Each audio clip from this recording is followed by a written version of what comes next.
días. De antemano también agradeciendo la invitación que me hace la Academia Nacional de Medicina para la exposición del día de hoy, pero también retornando a un lugar que me es familiar, ya que acostumbro a venir por lo menos 1 o 2 veces al año acá a la universidad a dictar unos cursos por una maestría que se ha hecho en convenio con la Universidad Cayetano Heredia por la Facultad de Psicología. Bien, hoy día nosotros nos vamos a dedicar nosotros a un poco cerrar las exposiciones que me han precedido.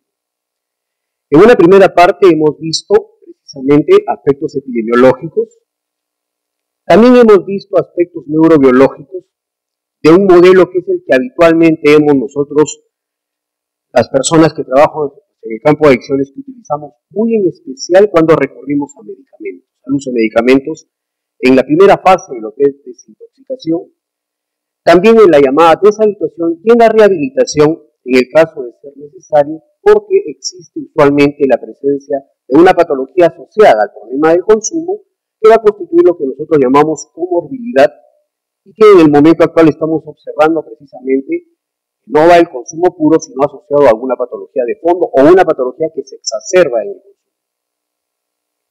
Pero hemos tocado algo que a veces se toca con pinzas. Hoy día ha sido tocado parte de lo que es el énfasis en las drogas ilegales, pero las drogas legales las vemos a lo mejor con cierta aceptación. Alguna vez leía un documento que hablaba de aspectos económicos en relación al alcohol y lo primero que se encontraba era una actitud que tenía el Estado de que en el caso de prohibir el consumo de alcohol, al margen de las implicancias que pueden haber, podía haber algún tipo de repercusión en función de los impuestos que esto podía devenir. Una visión muy sesgada, una visión algo egoísta, porque a la larga es una patología que va a generar severos problemas físicos. Y trataremos de cerrar la exposición en cuanto a lo que es el tratamiento de la drogadicción. Vamos viendo que en el Perú existen en Lima 3 grandes hospitales y cada uno con una cierta particularidad de cómo ver el problema. No hay el complemento de tener una visión uniforme, precisamente para poder entenderlo. En este momento en los Estados Unidos hay una corriente que se llama la medicina de las adicciones. En Perú, en la Universidad Nacional Mayor de San Marcos, hemos creado una subespecialidad que se llama psiquiatría en adicciones. Ya tenemos 4 egresados porque no es precisamente una subespecialidad donde buscamos tener tantos especialistas, sino por el contrario tener precisamente los consejeros que van a estar precisamente apoyando programas que se pueden hacer en relación a esta patología. La primera, por favor. Discúlpenme. La costumbre que uno tiene.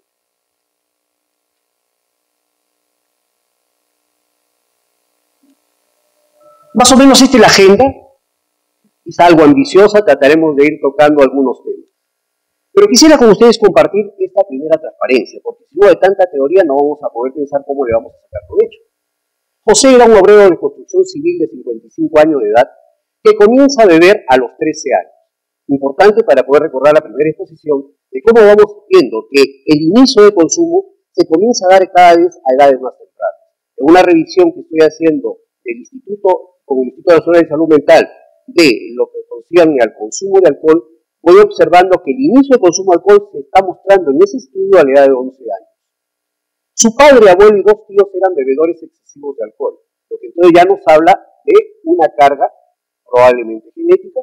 Uno de los tíos muere a los 25 años en un accidente de tránsito. Ya hemos visto precisamente una etapa en la cual, sin llegar todavía a llegar a un alcoholismo, vamos a encontrar que hay una población de consumidores que más o menos representa el 90% de los que consumen alcohol, en los que entre un uso y un abuso pueden terminar presentando precisamente víctima de un accidente, o en algunos casos provocarlo.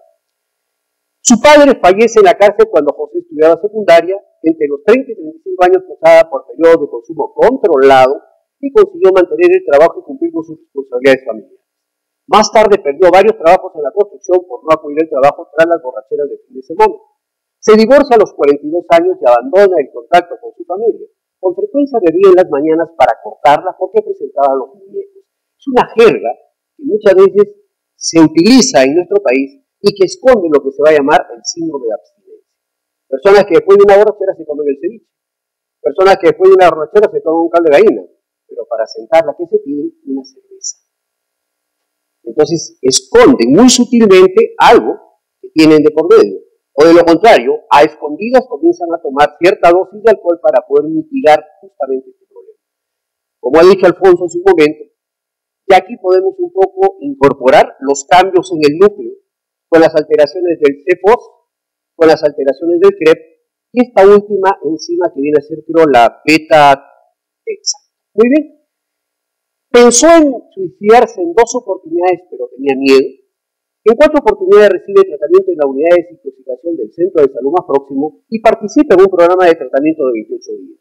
Es el prototipo de tratamiento que tiene mucha vigencia en los Estados Unidos a partir de un modelo llamado Minnesota. En Lima hay un lugar donde están haciendo este tipo de intervención, pero con una visión algo sesgada porque el costo realmente no es tan asequible a la gente.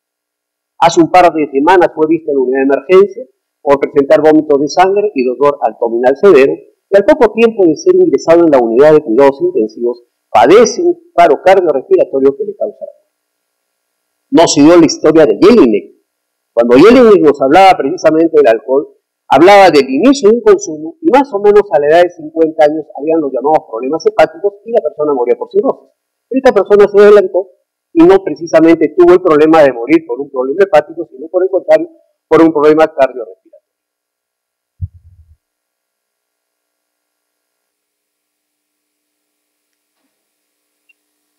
Bien, esta transparencia tiene una particularidad, a ver si me ayudas por favor. Vamos a hablar de la historia natural del consumo aprovechando todos los aportes que hemos visto el día de hoy. Esta es la tradicional presentación que habitualmente tenemos, gracias. Y entonces vamos a ver las diferentes fases que para muchos de ustedes va a ser muy familiar, pero yo le he colocado una cierta, diríamos, diferencia. Hay la etapa experimental, el primer contacto con la droga. Si el efecto es agradable, el consumo se continúa, pero si el efecto es desagradable, el sujeto no más lo vuelve a hacer. Personas que toman pequeñas dosis de alcohol les genera tanta reacción que tienen náuseas y vómitos y probablemente marcan su vida para no volverlo a hacer.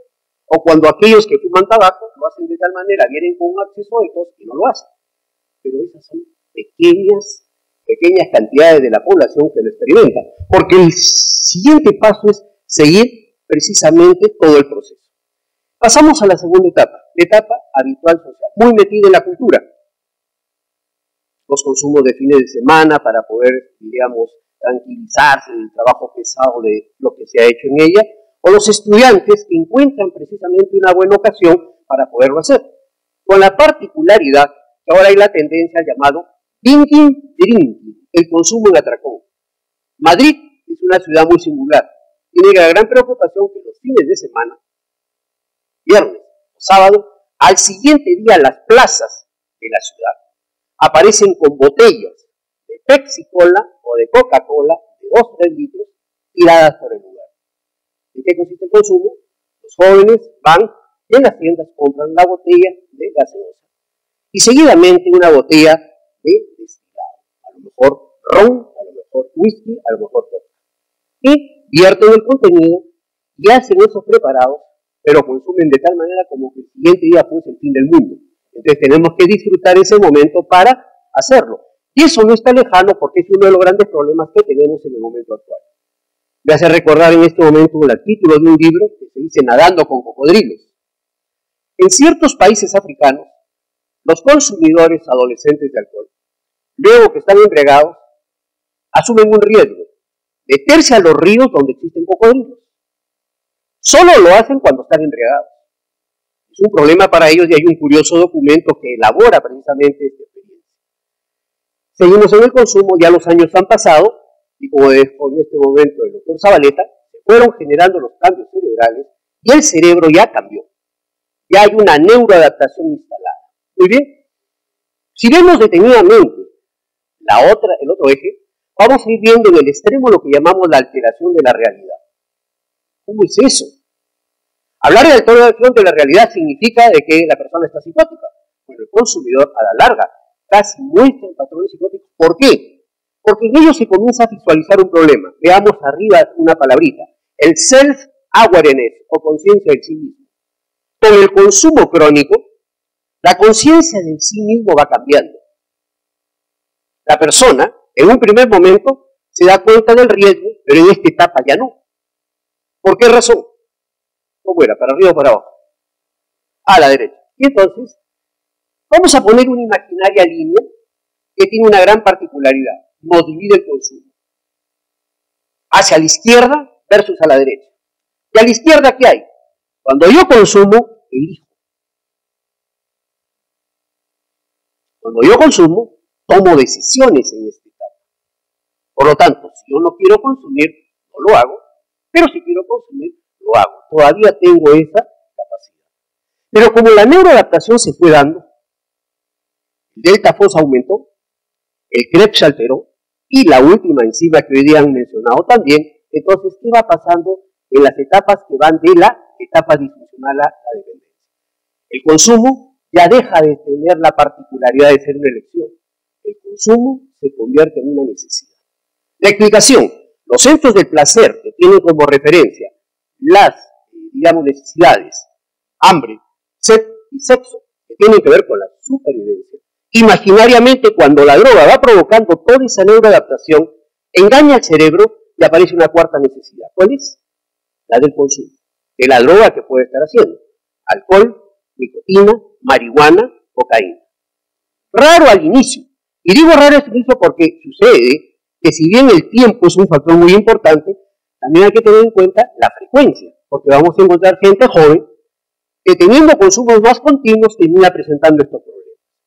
Cuando el sujeto se encuentra ya en la etapa dependiente, con una serie de características, una de las cosas que vamos a encontrar es: no hay conciencia de enfermedad. Ese concepto ha ido evolucionando en el tiempo. Antiguamente se decía: dejas de consumir porque no te da la gana, porque no tienes fuerza de voluntad, porque eres un psicópata. Probablemente en lo que va a significar ya esta etapa de dependencia, hay cambios cerebrales. Vamos a encontrar cambios en el córtex prefrontal, probablemente derecho, que involucra un segmento del córtex orbitofrontal, lóbulo temporal derecho, y entonces vamos a ir encontrando que además de un modelo biológico que tiene que ver con la neurobiología, aparece un modelo en la que finalmente el consumo de drogas se convierte en una disfunción ejecutiva. El córtex prefrontal pierde la capacidad de inhibir precisamente al sistema límbico, que es el que tiene que ver precisamente con las emociones, y la racionalidad que uno puede tener en relación a las decisiones que toma, acá se ven armadas por el hecho de que el sujeto simplemente consume, porque ya no solamente es el placer que busca, sino que el consumo se convierte en una necesidad. Más o menos las edades que hemos visto ahí, y más o menos aquí es un modelo que plantea Cole, el efecto reforzante que provoca la droga, el uso continuo que se va tornando compulsivo, como lo estamos viendo en las partes anteriores.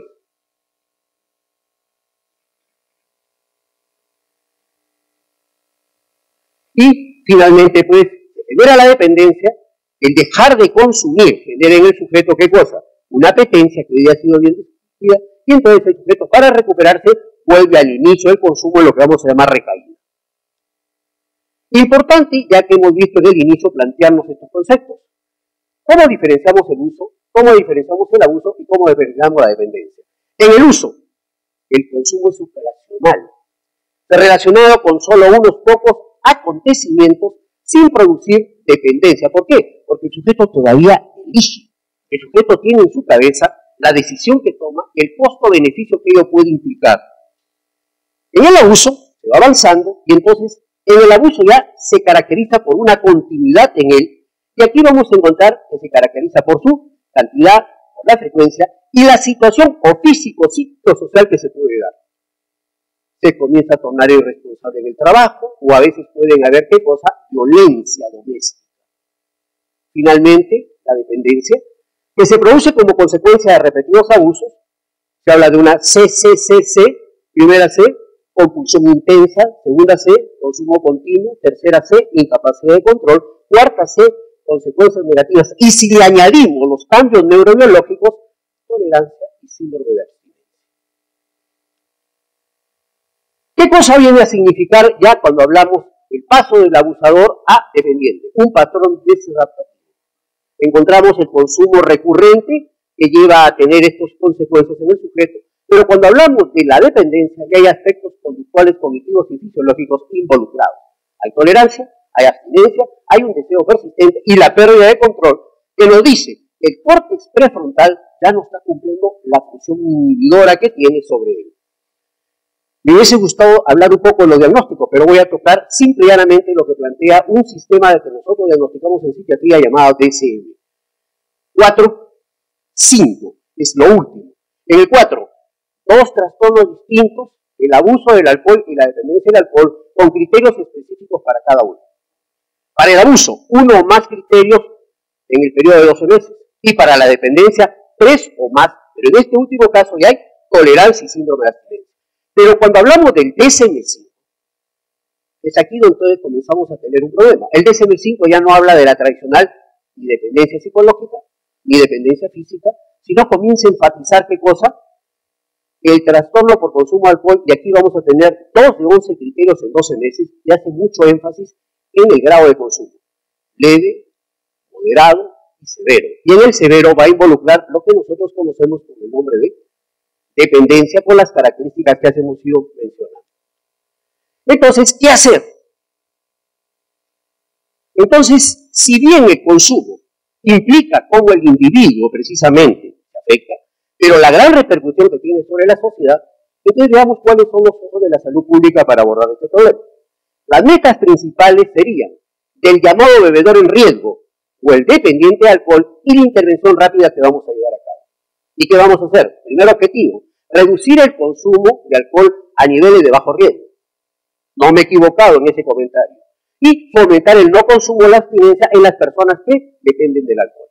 Lo que implica entonces que las personas tienen que tener la información apropiada para no llegar precisamente a ese gran problema que es la dependencia.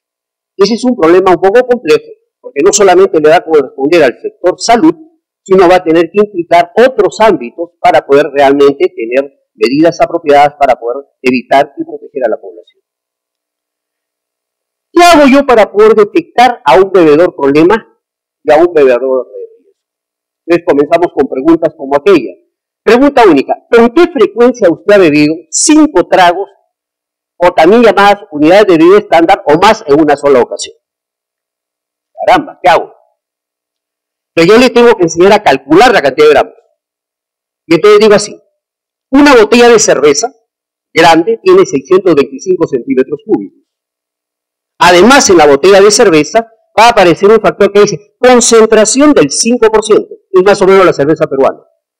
Entonces, con esos 2 datos yo puedo calcular la cantidad de gramos. ¿Qué hago? Multiplico 625 por 0.05 y lo voy a multiplicar por 0.8. Ese 0.8 es la densidad del alcohol. Y de ese producto me va a dar 25 gramos. Una botella de cerveza tiene 25 gramos. Y entonces, la gran pregunta es, ¿y qué es una bebida estándar? Convencionalmente, si bien hay diferencias, vamos a tomar lo que plantea Pavor, que es una persona involucrada en esta área, y vamos a considerar 10 gramos. Por lo tanto, si una persona se bebe íntegramente una botella de cerveza, son 25 gramos, que equivalen a 2.5 unidades de bebida estándar. Y ese es un concepto muy importante para por lo menos hablar del abusador. Un abusador de bajo riesgo, un abusador de moderado riesgo y un moderador, de alto riesgo. Entonces, si yo hablo acá de 5 tragos o más en una sola ocasión, estaríamos hablando de ¿cuántos gramos? No me han seguido. Estamos hablando de 50 gramos, porque una unidad de bebida estándar tiene ¿cuántos? 10. Y si tengo 50 gramos y una botella de cerveza tiene 25, ¿de cuántas botellas estamos hablando? De 2. O más en una sola ocasión. No es lo mismo tomarse un vasito de cerveza. Estamos de acuerdo. Pero muchos dirán, doctor, acá estamos en Chiclayo, acá no tomamos cerveza. Bueno, ustedes no se preocupen porque mi familia son de Tucumán. Mi padre es de Tucumán, mi madre es de Tucumán y yo nací en Lima. Entonces conozco lo que significa este lugar. Entonces vamos a tomar chicha de fuera. Y si quieren con su cojuguito. Entonces agarramos el poto de chicha y podríamos calcular con agua cuál es la capacidad. Más o menos la chicha, que es un líquido fermentado, tiene más o menos tentativamente 5% de alcohol. Si yo multiplico ese volumen, lo multiplico por 0.05 y lo multiplico por nuestra constante 0.8, yo puedo calcular cuántos gramos son. Y no solamente con la chicha de jora que se toma en Poto, la chicha roja que se consume en Arequipa, que se consume en Ayacucho, con los vasos de caporal, y uno puede ya ser un experto en calcular la cantidad de gramos para ver si el sujeto se constituye en un bebedor de riesgo. Segunda pregunta. ¿Usted consume bebidas alcohólicas como cerveza, vino o licores fuertes? Entonces yo lo primero que tengo que tantear es, la cerveza tiene más o menos 5%, el vino más o menos tiene 10%, y los licores fuertes más o menos ¿cuánto deben de tener? 40%. Y si hablamos del yonque, entonces, ¿qué sucede? También podemos tantear porque probablemente hay consumidores de alcohol en este departamento, en esta ciudad, no se embriagan ni con cerveza, ni con chicha, sino con qué cosa, con yonque. Y podríamos ir calculando. Muy bien, si la respuesta fue afirmativa, entonces apuntamos a la frecuencia. ¿Cuántos días a la semana? ¿Cuántos tragos en cada ecuación? ¿Con qué frecuencia bebe? 4 o 5 tragos en ocasión. En aras del tiempo, me van a disculpar que me entusiasme, pero solamente voy a colocar 3 instrumentos.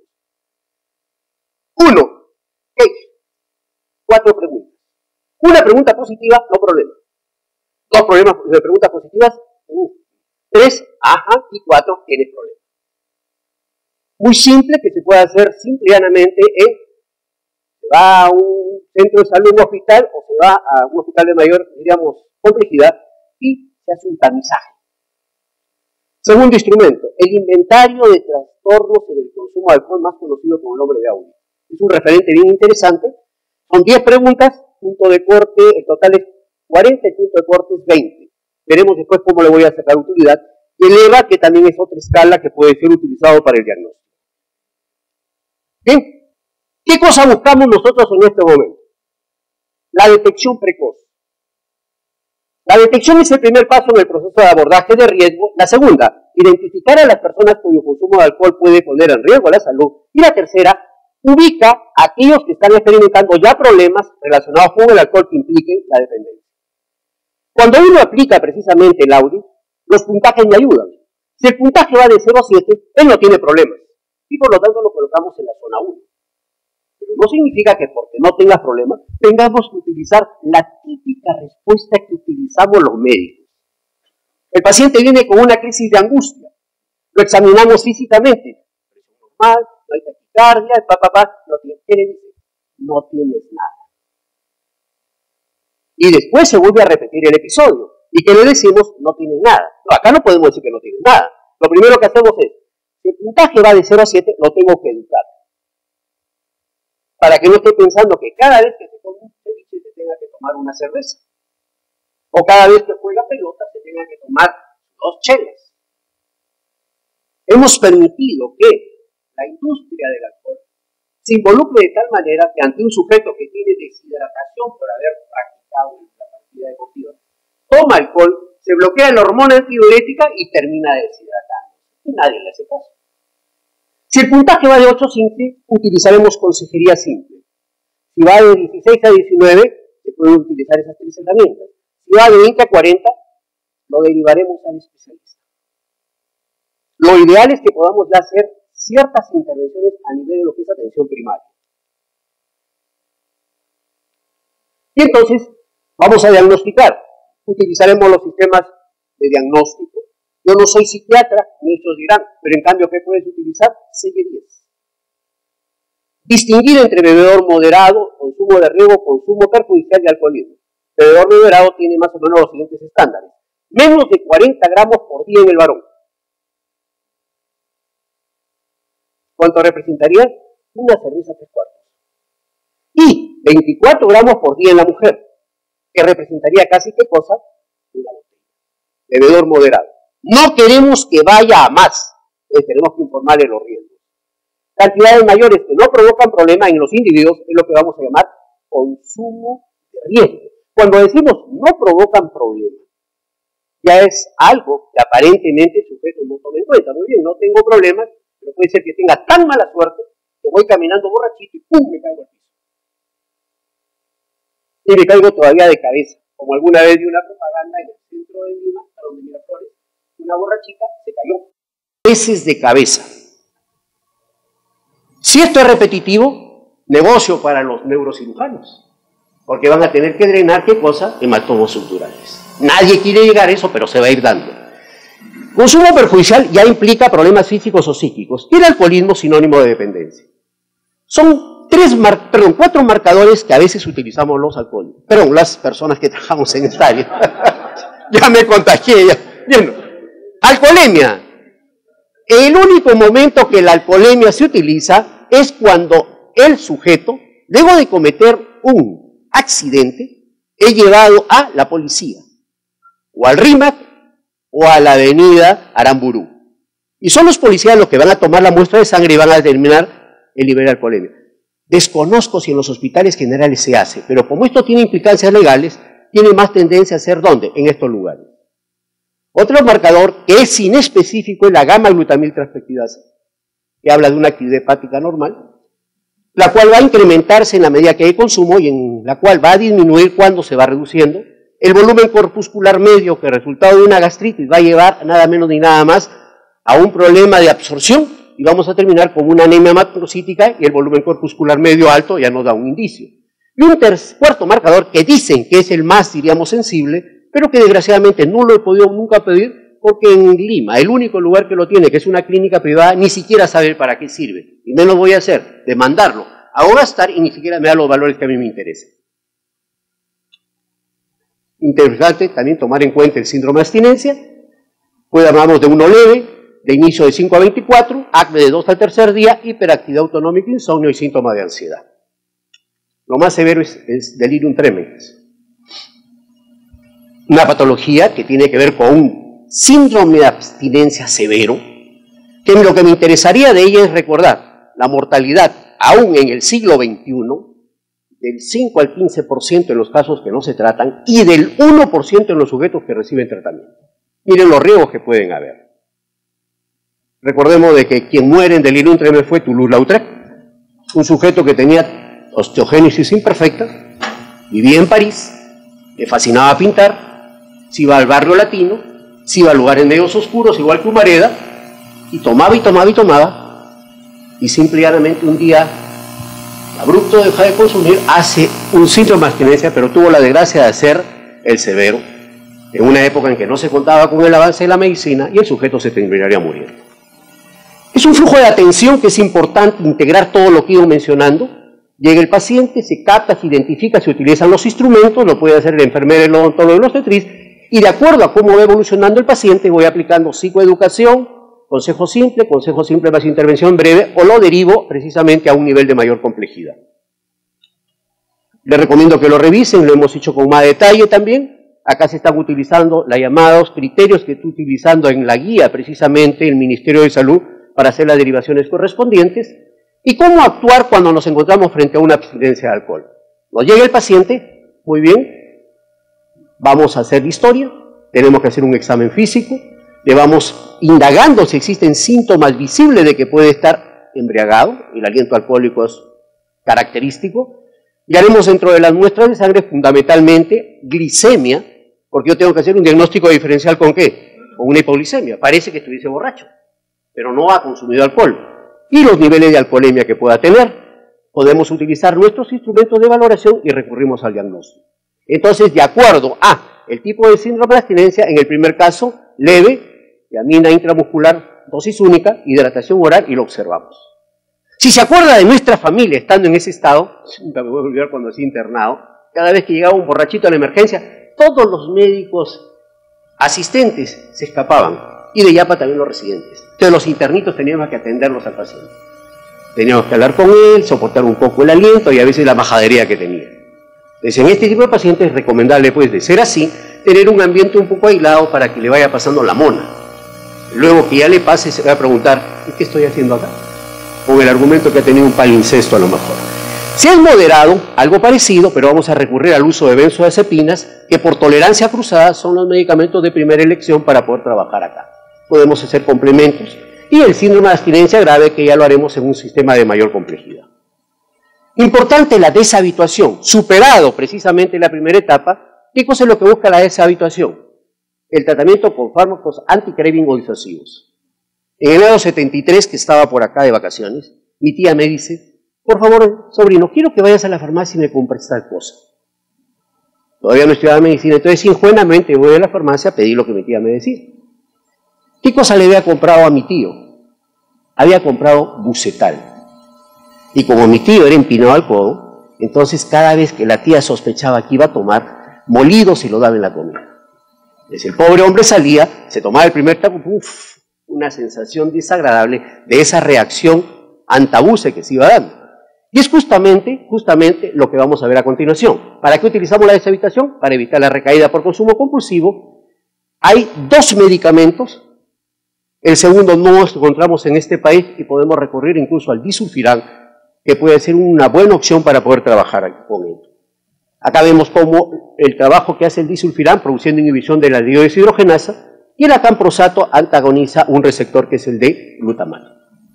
Un poco para resumir lo que hemos visto, qué hacer frente a este tratamiento hacia la izquierda, el programa de atención continuada, fármacos anti-craving, el paciente se mantiene sin tomar alcohol, el paciente ha estado 12 meses sin tomar y se intenta retirar el fármaco. A la derecha, el programa de remisión y progresivamente va moviendo, buscando en última instancia también retirar los medicamentos. Acá hay intervenciones psicológicas que podemos hacer y lo que es muy importante en el momento actual es al paciente que tiene problemas de alcohol, que nos llega a la consulta, comenzar a trabajar lo que llamamos ahora la motivación. Es un tipo de estrategia que ahora ya forma parte en los protocolos para poder ayudar a estos pacientes. ¿Qué cosa es lo que busca la motivación? La entrevista motivacional propuesta por Miller y Rolnick lo que busca es que el sujeto, persuadido por el médico, a final de cuentas sea él el que va a tomar decisiones. Es una intervención interesante y solamente la comento en este momento. Y bueno, para ir terminando, porque me pidieron mitos y realidades, Donovan y Wallace articulan un modelo biopsicosocial en la conducta adictiva. Es un modelo que ayuda a evaluar las presentaciones clínicas en el tratamiento de la adicción. Ahora la otra gran pregunta es, ¿será diferente la adicción al alcohol respecto a drogas ilegales? Bueno, vamos a encontrar diferencias definitivamente, pero que finalmente cuando termina un paciente en tratamiento, muchas veces los vamos a encontrar en un mismo ámbito de trabajo. Y esa línea tan sutil, muchas veces la tenemos que romper, porque las propuestas psicoterapéuticas que se pueden llevar a cabo, lo pueden beneficiar al que es adicto al alcohol, al que es adicto a cocaína, al que es adicto a marihuana. La comprensión de la adicción como una enfermedad biopsicosocial en su origen y expresión de tratamiento tendrá 4 resultados importantes. Primero, promover la integración de diferentes perspectivas de la enfermedad. La segunda, explicar y conservar las dimensiones clínicas comunes. La tercera, requiere la evaluación multidisciplinaral y la cuarta, promueve la adecuación afectiva de pacientes con el tratamiento prescrito individualmente. ¿Qué cosa implica la evaluación multidimensional? Vamos a hablar de los criterios ASAM. Sociedad de Medicina de las Adicciones. Es una organización americana que en este momento da interesante información que nos puede permitir un orden. Entonces, Sociedad Americana de Medicina de Adicciones, ¿qué cosa plantea en su modelo biopsicosocial en función de la gravedad? 6 condiciones: intoxicación aguda o potencial síndrome de abstinencia, condiciones biomédicas y complicaciones y complicaciones emocionales conductuales, aceptación del tratamiento versus resistencia, potencial recaída y ambientes o entornos de recuperación. Es algo interesante porque un programa de tratamiento podría ceñirse precisamente estos criterios para una homogeneidad y para un beneficio a lo largo del paciente y no estar esperando, como a veces he escuchado, que hay un tratamiento en el cual el paciente tiene que hacer días de ayuno para iniciar su hospitalización.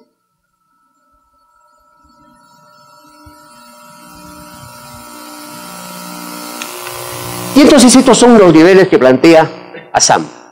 Nivel 1, tratamiento ambulatorio. Nivel 2, tratamiento ambulatorio intensivo más hospitalización parcial.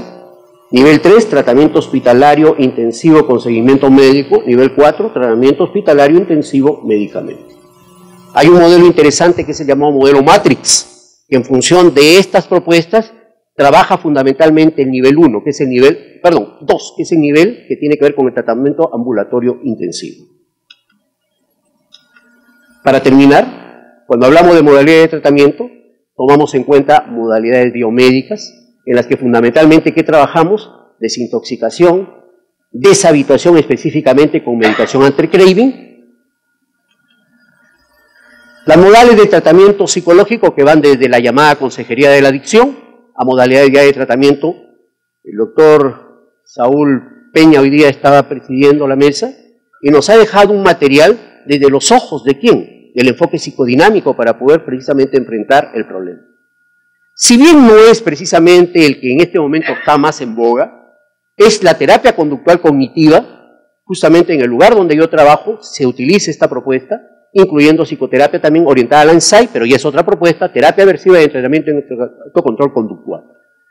Modalidades de tratamiento sociocultural, aquellas que tengan que ver con refuerzo conductual, terapia familiar, rehabilitación vocacional, técnicas motivacionales, manejo de contingencias, y finalmente el entrenamiento en lo que vamos a llamar habilidades sociales. Hay un programa de tratamiento de un autor Monti, donde a través, definitivamente trabaja la desintoxicación, pero va a trabajar las habilidades sociales del paciente para poder resolver el problema de alcohol.